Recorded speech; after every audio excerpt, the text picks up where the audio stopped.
할렐루야. 오늘도 각 처소에서 예배의 자리로 나오신 여러분들을 예수님의 이름으로 환영하고 축복합니다. 오늘 이 시간에도 말씀을 통한 귀한 은혜가 저와 여러분들 가운데 함께 하시기를 간절히 원합니다. 우리는 매주 수요일마다 믿음의 여인들에 대해서 함께 말씀을 나누고 있습니다.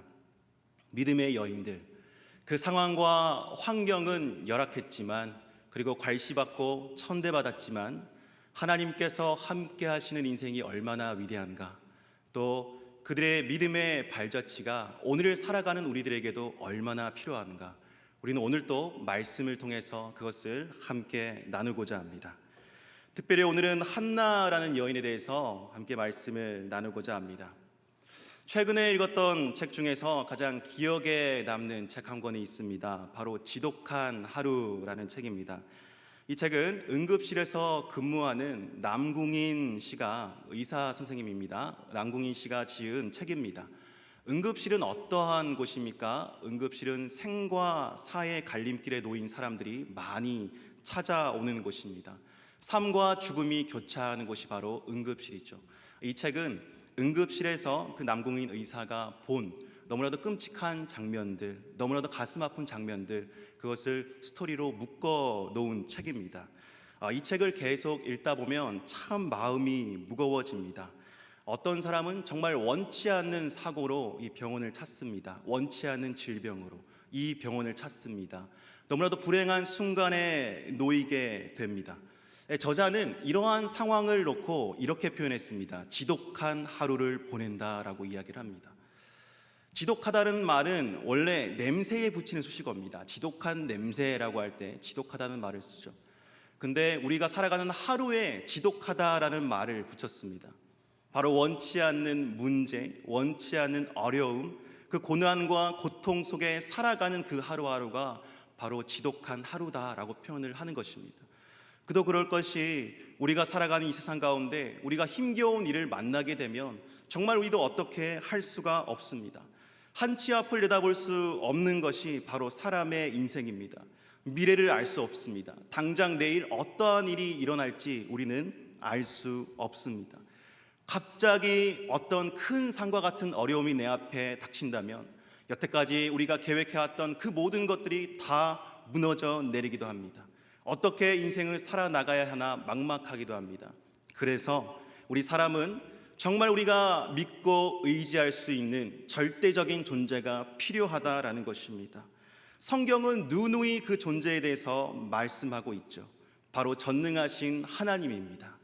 하나님만이 우리를 그 고통 가운데서 건져내어 줄 수 있는 유일하고 전능하신 하나님이시다라고 말하고 있습니다.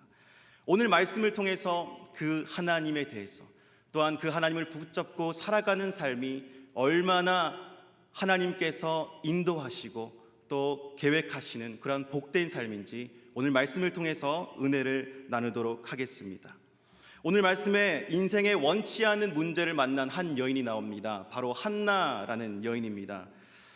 이 여인이 말씀에 등장하기 전에 한 남자가 먼저 등장을 합니다. 사무엘상 1장 1절 말씀에 보니 엘가나라고 하는 사람이 등장하는데요, 그를 이렇게 소개합니다. 에브라임 산지 라마다임 소빔에 에브라임 사람 엘가나라고 하는 사람이 있었으니 그는 여로함의 아들이요 엘리후의 손자요 도후의 증손이요 숲의 현손이었더라. 보통 구약에서 사람을 소개할 때 이렇게 장황하게 소개하지 않습니다. 그의 조상들의 이름까지 들어가면서 그를 소개합니다. 그리고 그가 살았던 지역까지도 이렇게 이야기를 합니다. 한마디로 보니까 이 엘가나라고 하는 사람이 정말 명문 가문의 사람이었다. 정말 뼈대에 있는 그러한 가문의 교육을 잘 받고 자라난 그러한 사람이었다라는 것을 성경은 말하고 있습니다. 그런데 이어지는 2절 말씀에 보니까 이렇게 표현하고 있습니다. 그에게는 두 아내가 있었으니.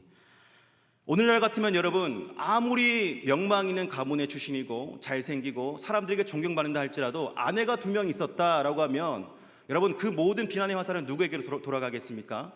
바로 그 남자에게로 돌아갑니다. 네, 하지만 여러분, 이 당시에는요, 고대 이스라엘, 그 고대 근동 지방에서는 한 남자가 여러 명의 여성들과 함께 살 수 있었다라고 합니다. 그것이 그 당시 사회적 문화였습니다. 그만큼 이것은 무엇을 이야기하냐면 여성들의 위치가 열하겠다라는 것을 보여줍니다. 여성들이 남성들보다 약자의 위치에 있었던 것입니다. 결혼에서도요, 남자가 이 결혼의 주도권을 가지고 있었습니다. 그리고 이혼을 할 때에도 남자가 이 이혼의 주도권을 가지고 있었습니다. 그러니 남성들에게 버림받는 여성들이 참 그 당시에는 많이 있었습니다. 여러분, 요한복음 4장에 보면 우물가의 여인이 나오죠. 예수님께서 이 우물가의 여인과 대화를 나누시면서 이 여인이 이전에 남편이 5명 있었다는 그 사실을 알게 됩니다. 많은 사람들은 이 장면을 보면서 이 여인이 음란한 여인이 아니었겠느냐 이렇게 이야기를 하지만 이 여인은 이혼의 주도권이 없는 여인입니다. 그러니까 5번 남성에게 버림받은 여성이에요. 그러니까 이혼을 5번 당한 여성입니다. 얼마나 그 당시 사회 문화 안에서 상처가 깊었겠습니까? 그러한 여인에게 예수님 직접 다가와서 그에게 위로와 평안의 말씀을 전해주시죠. 그 당시 이 여인들은요, 또한 자녀들을 많이 낳는 것, 그것이 바로 남편에게 사랑받는 길이었다라고 합니다. 그 자녀가 어떤 존재였느냐? 바로 그 집안의 재산. 그러니까 농경사회에서 자녀를 많이 낳는 것은 그 집안의 노동력이었기 때문에 자식을 많이 낳는 것은 곧 하나님의 축복이다라는 그러한 개념이 있었습니다. 이러한 상황 가운데서 여러분, 출산을 하지 못하게 된다면 어떤 일이 벌어질까요? 한 여인이 남자와 결혼했습니다. 그런데 출산을 하지 못해요. 그러면 그 여인이 아무리 다른 조건이 뛰어난다 할지라도 사랑받을 수 없는 그러한 사회였다라는 것입니다. 출산을 하다가 출산이 끊겼다, 아니면 출산을 하지 못한다 라고 하면 많은 사람들의 비난의 대상이 되었습니다. 그런데 더욱더 비참한 것은 그 당시에 또한 첩문화라는 것이 있었다라고 합니다. 이 여인이 아이를 낳지 못할 경우에, 아니면 아이를 낳다가 그 태가 끊겼을 경우에 그 자신 스스로가 첩을 데리고 와서 그 첩이 그 남편과 합방하게 한 다음에 낳은 그 아이도 그 남편의 아이가 되었다라고 합니다. 그러니까 그 여인이 직접 구해와야 되는 거예요. 그의 첩 중에서 한 명을 구해서 그 남편에게 갖다 바쳐야 되는 것입니다. 여러분, 얼마나 수많은 여인들이 이 당시 사회에 아픔을 겪었겠습니까? 네, 한나도 마찬가지였습니다. 우리 사무엘상 1장 2절 말씀해 보니까 아내가 2명 있었다고 합니다. 그런데 한 아내의 이름은 브닌나였고 한 아내의 이름은 한나였다라고 합니다. 근데 이 엘가나가 욕을 먹는 것이 아니라 브닌나는 자식이 있었는데 한나는 자식이 없었다라고 하면서 이 한나에게 뭔가 책임을 돌린 듯한 그러한 뉘앙스를 보이고 있습니다. 한나는 자식이 없었다라고 합니다. 브닌나가 한나가 데려온 첩이었어요. 한나가 아이를 낳지 못하니까 브닌나를 데려와서 이 브닌나가 이 엘가나와 계속 동침하면서 아이를 낳기 시작하는 것입니다. 아이를 계속 낳다 보니까 한나의 입장이 어떻게 되었겠습니까? 너무나도 비참했을 것입니다. 계속해서 출산을 하는데 자신은 아이 1명 낳지 못합니다. 그리고 자녀를 많이 낳는다는 것은 분깃을 많이 받는다는 것이죠. 점점 재산 또한 많아진다라는 것입니다. 그래서 사무엘상 1장 6절 말씀해 보니까 이렇게 나와 있습니다. 그의 적수인 브린나가 그를 심히 격분하게 하여 괴롭게 하더라. 그러니까 브린나가 한나를 굉장히 격분케 하였다라고 합니다. 심하게 화가 난 상황을 격분했다라고 하는데요, 여러분, 얼만큼 놀리면 사람이 격분하게 될까요? 그러니까 자녀가 없다는 것을 빌미로 굉장히 그 브린나의 자녀로 말미암아 한나를 조롱하고 비난했다라는 것입니다.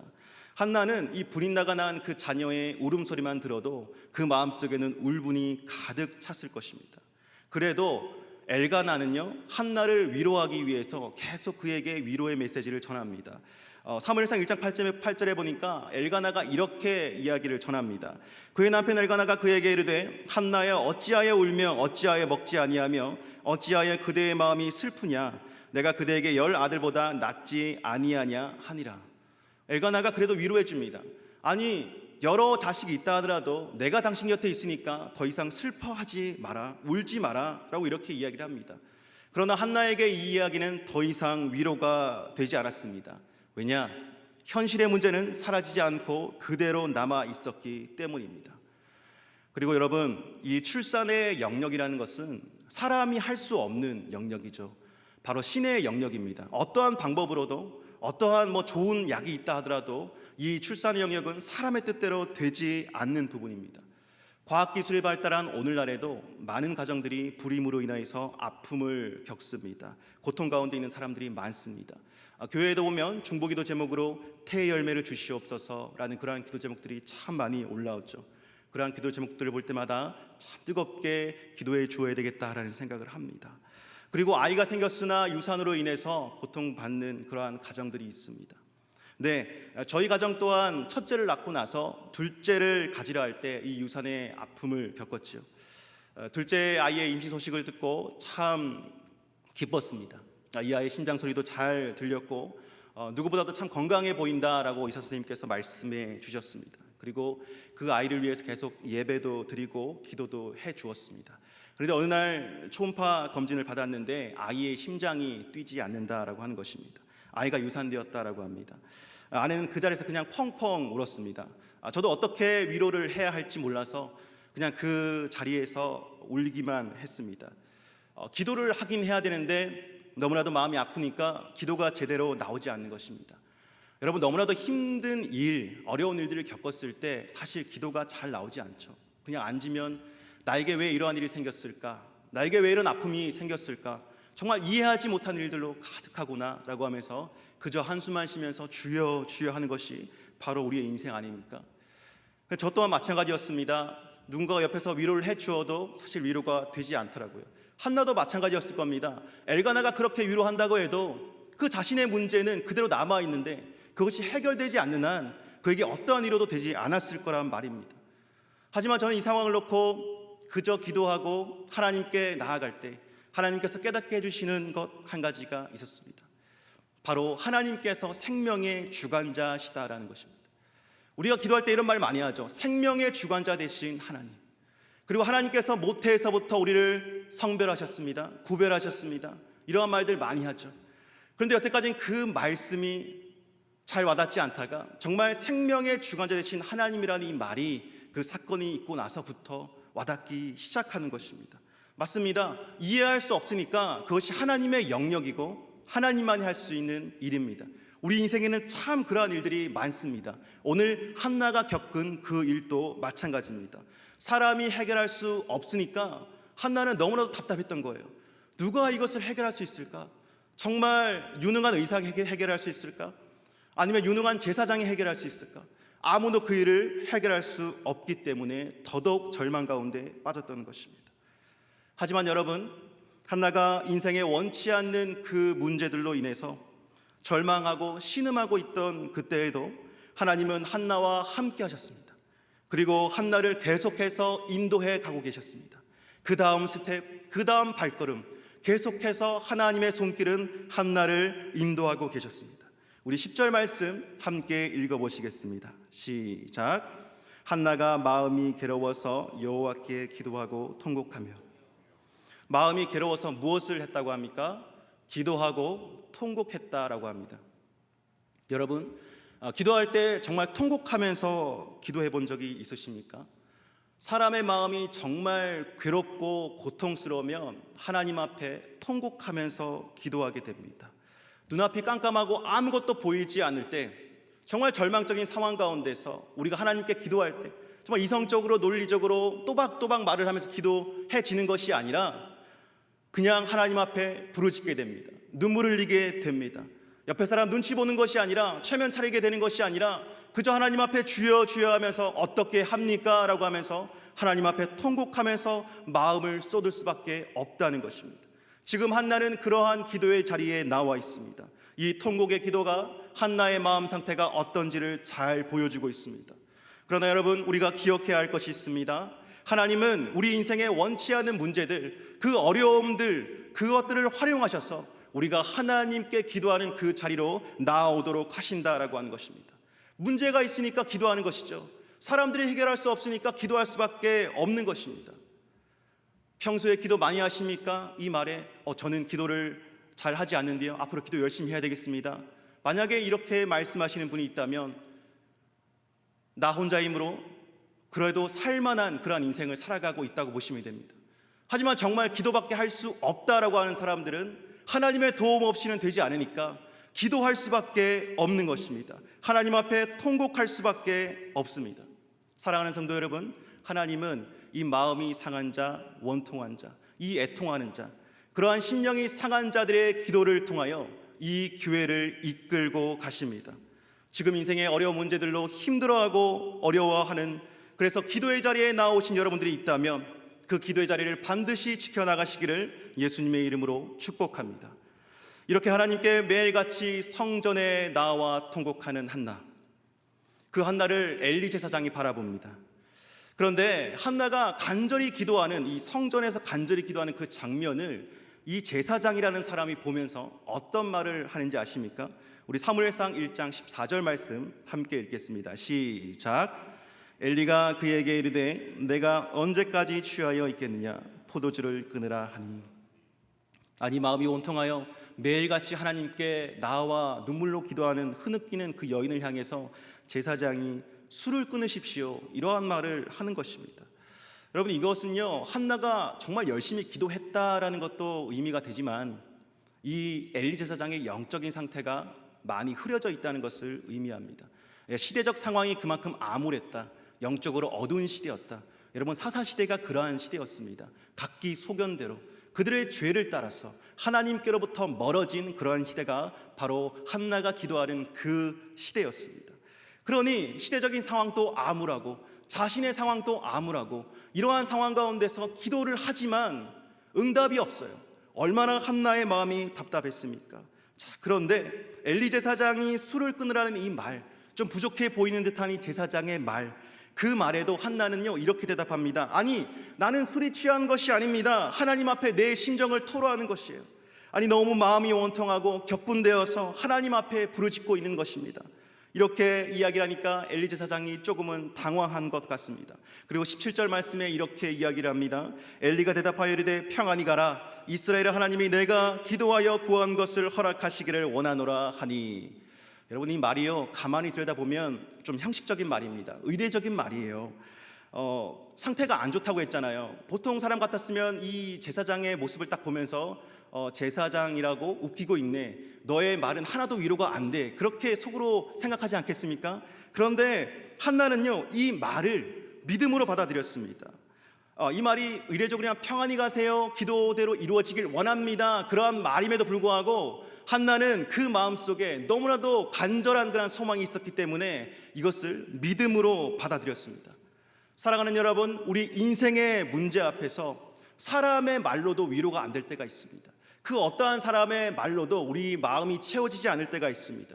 그럴 때 하나님만 계속 바라본다면, 하나님만 끝까지 바라본다면 그 부족함을 통해서도 역사하시는 하나님을 우리는 바라볼 수 있게 되는 것입니다.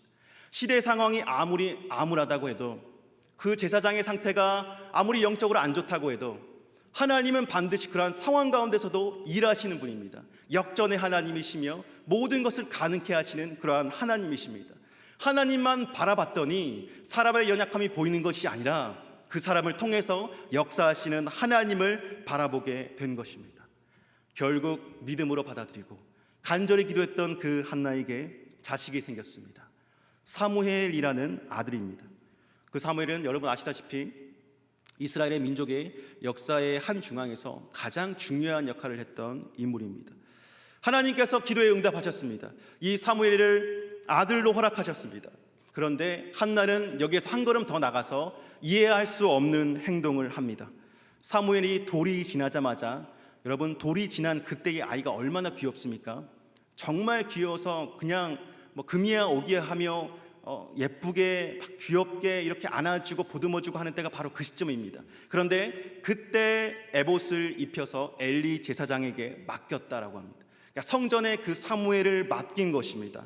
아니, 그 한나가요 계속 기도하면 기도할수록 자신이 기도 제목이 있었습니다. 아들을 주시옵소서, 자식을 주시옵소서. 그런데 그 기도 제목으로 계속 기도하면 기도할수록 한나에게는 더 명확하게 보이는 한 가지가 있었습니다.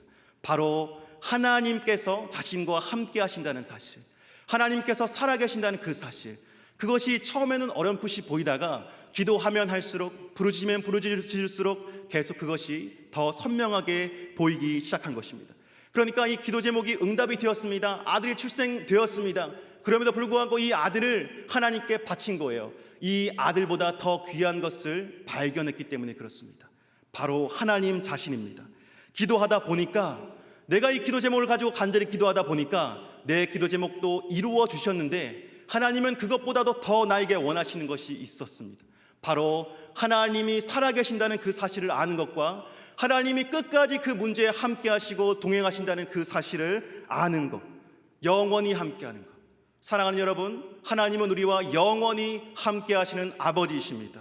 그것이 바로 복음입니다. 그렇기 때문에 하나님은 기도할 때, 우리가 하나님께 부르짖을 때 하나님을 깨닫게 하시고 알게 하십니다. 말씀을 마무리하도록 하겠습니다. 경기도 화성시에 땅을 사신 한 억울한 분의 그러한 사연을 뉴스에서 보게 되었습니다. 농경지로 쓰기 위해서 꽤 넓은 지대의 땅을 구입했다라고 합니다. 그런데 이상하게 그 땅에 심는 작물마다 다 시들어버리는 것입니다. 옆에 있는 다른 사람들의 땅에 자라는 식물은 잘만 자라는데 자신의 땅에 심은 작물은 그냥 심자마자 죽어버리는 것입니다. 너무 이상해서 전문가들에게 그것을 의뢰했다고 합니다. 그런데 엄청난 사실이 발견되었습니다. 그 땅 밑에는 엄청난 쓰레기가 묻혀 있었던 것입니다. 그러니 아무리 그 위에 좋은 흙으로 덮는다 하더라도 농작물이 자라날 수가 없습니다. 그 문제를 해결하려면 땅 속에 있는 쓰레기를 다 걷어내는 수밖에 없습니다.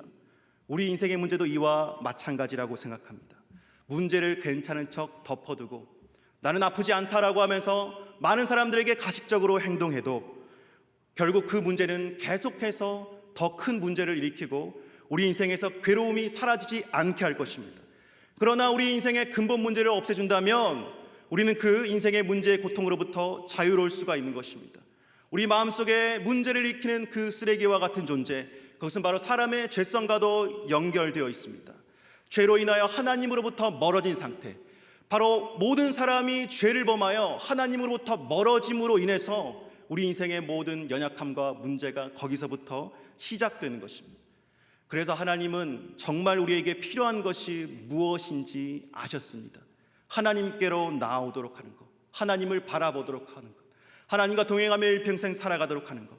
그래서 예수 그리스도를 이 땅 가운데 보내주신 것입니다. 예수 그리스도로 말미암아 하나님께로 나아갈 수 있는 은혜를 우리 가운데 부어주셨습니다. 바로 임마누엘의 하나님을 우리 가운데 깨닫게 하신 것입니다. 사랑하는 성도 여러분, 하나님께 나아가기 힘들 때가 있습니다. 인생에 너무 어려운 문제들로 말미암아 주저앉고 싶을 때가 있습니다. 기도하려고 해도 기도가 잘 되지 않을 때가 있습니다. 그러나 하나님은 우리를 도와주십니다. 예수 그리스도의 이름으로 부르짖고 기도하며 나아갈 때, 간절한 심령으로 구하며 나아갈 때 하나님은 우리를 만나 주실 것입니다. 여러분, 마음의 원통함으로 기도의 자리에 나온 분들 계십니까? 네, 기도의 자리 계속해서 지켜나가시길 바랍니다. 끝까지 누가 뭐라고 해도 그 기도를 포기하지 마시기 바랍니다. 하나님께서는 하나님의 때에 하나님의 방법으로 반드시 기도에 응답해 주실 것입니다. 그리고 더욱더 큰 선물은 하나님 자신을 명확하게 바라보게 하실 것입니다. 살아계신 하나님을 여러분들 가운데 보여주실 것입니다. 그래서 그 하나님과 영원히 동행하면서 인생의 모든 문제가 아니게끔 느끼게 만들어 주실 겁니다. 이러한 은혜와 축복을 누리시기를 예수님의 이름으로 간절히 축복합니다. 사랑과 능력이 많으신 아버지 하나님, 주님께만 나아갑니다. 하나님, 연약한 인생이지만 하나님께서 함께 하신다는 그 사실만으로도 하나님, 우리는 너무나도 큰 힘이 되며 큰 능력이 됩니다. 주님, 우리 인생에 알 수 없는 문제들로 인하여 기도의 자리로 나오신 우리 성도님들이 있습니다. 하나님, 그 문제로 말미암아 또 기도의 자리에 인도하여 주셨으니 하나님, 끝까지 주님을 바라고 포기하지 않고 하나님 담대히 주님만을 부르시며 나아갈 수 있도록 도와주시옵소서. 거룩한 성령 하나님께서 그 마음속에 주관자 되어주셔서 세상 사람들 눈치 보지 아니하고 세상 의지하지 아니하고 오직 하나님만 바라보며 전능하신 하나님께만 도움을 구하는 우리 믿음의 성도님들 될 수 있도록 주님 역사하여 주시옵소서. 하나님이 교회를 위해서 기도합니다. 이 교회가 하나님께서 이끄시는 교회, 하나님께서 생명을 부으시는, 능력을 부으시는 그러한 교회가 되길 원합니다. 하나님, 코로나19 바이러스로 인해서 많이 위축되었습니다. 하지만 하나님께서 다시 살아나게 하실 줄로 믿습니다. 다시 생명을 부어주시며 메마른 뼈들에게 생기가 드러나 그들이 군대가 된 것처럼 하나님의 놀라운 역사가 이 상당교회 가운데 이루어지기를 원합니다. 이끌어가시는 담임 목사님 위에 하나님 성령의 능력을 더하여 주시고, 하나님 그 이끌어가는 그 손길 위에 하나님 어렵고 힘들지 않도록 날마다 강건함을 허락하여 주시옵소서. 모든 성도들이 다시 하나님께 나아오길 원합니다. 하나 되길 원합니다. 그 마음속에 하나님을 향한 열정과 갈망이 다시 불타오르길 원합니다. 예배 자리에 나와서 주님을 바라보며 이 교회가 정말 지역사회를 넘어 나라와 민족에 필요한 그러한 교회가 될 수 있도록 주님 역사하여 주시옵소서. 하나님 이 나라와 이 민족을 위해서 기도합니다. 주님께서 이끄시는 나라, 하나님 복된 나라인 줄로 믿습니다. 하나님 복음의 역사가 충만한 나라 되게 하여 주시옵소서. 하나님께서 이 나라의 교회들을 바로 세워주셔서 기도하며 통곡하며 애통하는 자들로 말미암아 하나님께서 역사를 세워주시고, 다시 코로나 바이러스가 잠잠해지게 하사 하나님 이 나라가 다시 정상적으로 모든 시스템들이 돌아오게 하여 주시고, 하나님 모든 생활 가운데도 하나님께서 위로와 평안을 부어 주시옵소서. 하나님 위정자들 가운데 악함이 사라지게 하시고 우상 숭배가 사라지게 하시고, 오직 하나님의 권능을 바라보며 그 전능하심을 두려워하는 그러한 위정자들 되게 하여 주시며, 이 나라의 민족 모든 하나님 앞으로의 앞길 가운데 주님의 선한 인도하심이 있게 하여 주시옵소서. 감사드리며 예수님 이름으로 기도드립니다. 아멘.